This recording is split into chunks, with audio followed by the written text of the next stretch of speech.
ನಟ ದರ್ಶನ್ ಅಭಿಮಾನಿಗಳ ವಿರುದ್ಧ ನಟಿ ರಮ್ಯಾ ಸಮರವನ್ನ ಸಾರಿದ್ದಾರೆ.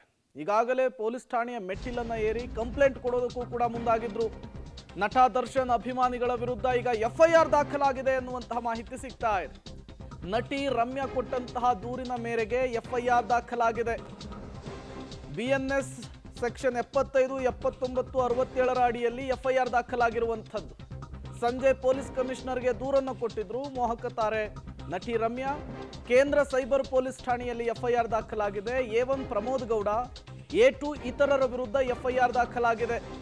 ಲೈಂಗಿಕ ದೌರ್ಜನ್ಯ, ಮಹಿಳೆಗೆ ಅಪಮಾನ ಮಾಡಿದಂತಹ ಪ್ರಕರಣವನ್ನ ಎಫ್ಐಆರ್ನಲ್ಲಿ ಉಲ್ಲೇಖಿಸಲಾಗಿದೆ. ಈ ಮೂಲಕ ನಟ ದರ್ಶನ್ ಅಭಿಮಾನಿಗಳಿಗೆ ಮತ್ತೊಂದು ಶಾಕ್ ಎದುರಾಗಿರುವಂಥದ್ದು. ಈಗಾಗಲೇ ಯಾರ್ಯಾರು ಕೆಟ್ಟ ಕಮೆಂಟ್ಗಳನ್ನ ಮಾಡಿದ್ರು ಅವರ ಪ್ರೊಫೈಲ್ ಸಮೇತ ರಿವೀಲ್ ಮಾಡುವಂತಹ ಕೆಲಸವನ್ನ ನಟಿ ರಮ್ಯಾ ಮಾಡಿದ್ರು.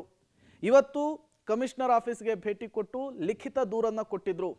ಇದೇ ದೂರಿನ ಆಧಾರದ ಮೇರೆಗೆ ಈಗ ಎಫ್ಐಆರ್ ದಾಖಲಾಗಿದೆ.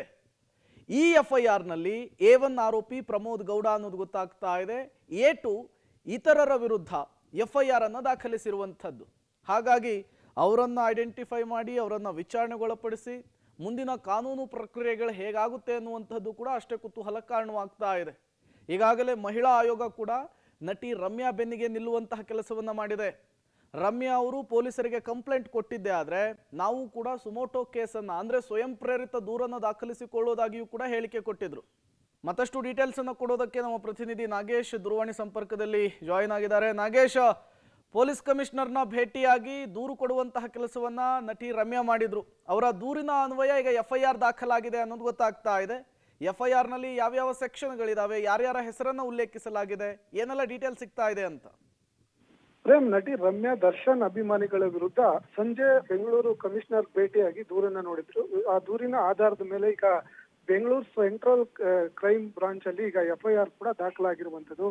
ಒಟ್ಟು 43 ಅಕೌಂಟ್ಗಳನ್ನ ನಮೂದನೆ ಮಾಡಿ ರಮ್ಯಾ ಅವರು ದೂರನ್ನ ಕೊಟ್ಟಿದ್ರು. ರಮ್ಯಾ ಕೊಟ್ಟಂತ ದೂರಿನಲ್ಲಿ ಸುಮಾರು 26 ಅಕೌಂಟ್ಗಳನ್ನ ಎಫ್ಐಆರ್ ಅಲ್ಲಿ ಉಲ್ಲೇಖವನ್ನ ಮಾಡಿರುವಂತದ್ದು. ಅದರಲ್ಲೂ ಕೂಡ ಪ್ರಕರಣದ A1 ಆರೋಪಿಯಾಗಿ ಪ್ರಮೋದ್ ಗೌಡ ಎಂಬುವರನ್ನ ಮಾಡಿ ಈಗ ಎಫ್ಐಆರ್ ಮಾಡಿರುವಂತ ಪ್ರತಿ ಈಗ ಪಬ್ಲಿಕ್ ಟಿವಿಗೆ ಲಭ್ಯವಾಗಿರುವಂತದ್ದು. ಪ್ರಮುಖವಾಗಿ ಈ ಸೆಕ್ಷನ್ BNS ಆಕ್ಟ್ ಅಡಿ 75, 79 ಸೇರಿದಂತೆ ಉಳಿದ ಸೆಕ್ಷನ್ ಅಂದ್ರೆ ಮಹಿಳೆಯರಿಗೆ ಅಪಮಾನ ಮತ್ತೆ ಲೈಂಗಿಕ ದೌರ್ಜನ್ಯ ಸೆಕ್ಷನ್ಸ್ ಅಡಿಯಲ್ಲಿ ಎಫ್ಐಆರ್ ದಾಖಲಿಸಿಕೊಂಡು ಪೊಲೀಸರು ಈಗ ತನಿಖೆ ಮಾಡ್ಲಿಕ್ಕೆ ಮುಂದಾಗಿರುವಂತದ್ದು. ಪ್ರಮುಖವಾಗಿ ಪ್ರಮೋದ್ ಗೌಡ ಎಂಬುವನನ್ನ A1 ಆರೋಪಿಯಾಗಿ ಮಾಡಿಕೊಂಡಿರುವಂತ ಸೈಬರ್ ಕ್ರೈಮ್ ಪೊಲೀಸರು ಆತನ ಅಕೌಂಟ್ ಆಧಾರದ ಮೇಲೆ ಹುಡುಕಾಟವನ್ನ ನಡೆಸ್ತಿರುವಂತದ್ದು.